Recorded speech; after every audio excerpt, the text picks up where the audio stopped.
Praise the Lord. ஆண்டவராக இயேசு கிறிஸ்து நாமத்திலே வாழ்த்துகிறேன். தேவனுடைய பிரசன்னம் உங்களோடு இருப்பதாக. அருமையானவர்களே, ஏசாயா 66:13, ஒருவனை அவன் தாய் தேற்றுவது போல நான் தேற்றுவேன். பாருங்க, இந்த வானத்தையும் பூமியும் படைத்த இறைவன் அவர் தன்னை எப்படி மாற்றுகிறார்? லைக் மதர், ஒரு தாயை போல. அப்போ தாய் யாரா இருக்கிறவா? அவள் தேற்றுகிறவரா இருக்கிறார். இந்த பைபிள் அதுக்கு ஒரு மாற்று கருத்தை சொல்லுது.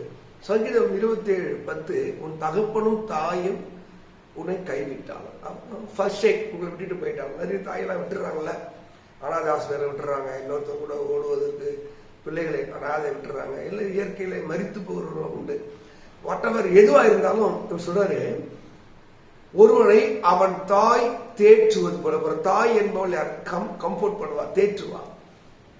அவருடைய காயப்படும் போது, கண்ணீர் விடும் போது, பயப்படும் போது, ஆதரவு இல்லாத போது தேற்றுவான். இதைத்தான் ஆண்டவராக தேவன் சொல்றார், நான் ஒருவனை அவன் தாய் தேற்றுவது போல தேற்றுவேன். எப்படி தேற்றுவேன் சொல்றாரு? எருசலேமிலே போய் நீங்கள் தேற்றப்படுவீர்கள். எருசலேம் என்பது இறைவனை வழிபடுகிற இடம், தேவன் கூப்பிடும் போது வருகிற இடம், ஜெபிக்கிற இடம்.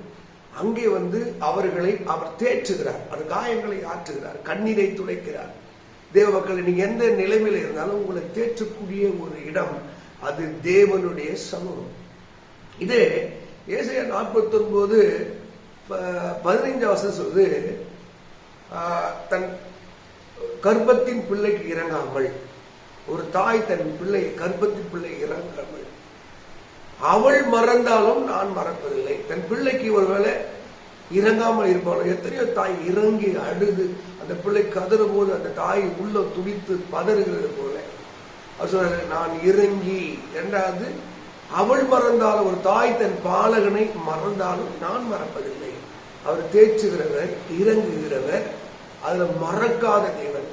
நீ என்னால் மறக்கப்படுவது என் உள்ளங்கையிலே, என் உள்ளங்கையிலே நான் உன்னை வரைந்திருக்க. தேவ மக்கள், நீங்க எந்த நிலைமையிலே இருந்தாலும் அவருடைய உள்ளங்கையிலே உங்களை வரைந்து கொள்வதற்கு அவர் வல்லவராயிருக்கிறார். தேவ மக்களே, ஒருவனை அவன் தாய் தேற்றும். எங்கே?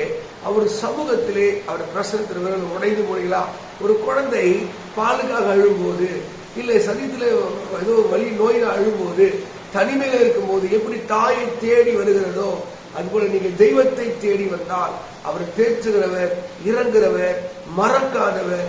அப்படிப்பட்ட தேவன் உங்களுடைய 2 கைகள் நீட்டி அவர் அழைக்கிறார். வருத்தப்பட்டு பார சுமக்கிற எல்லாம் என்னிடத்திலே வாருங்கள், நான் ஒரு தாயை போல நான் உங்களை தேற்றுகிறதுக்கு நான் வல்லவராக இருக்கிறேன்.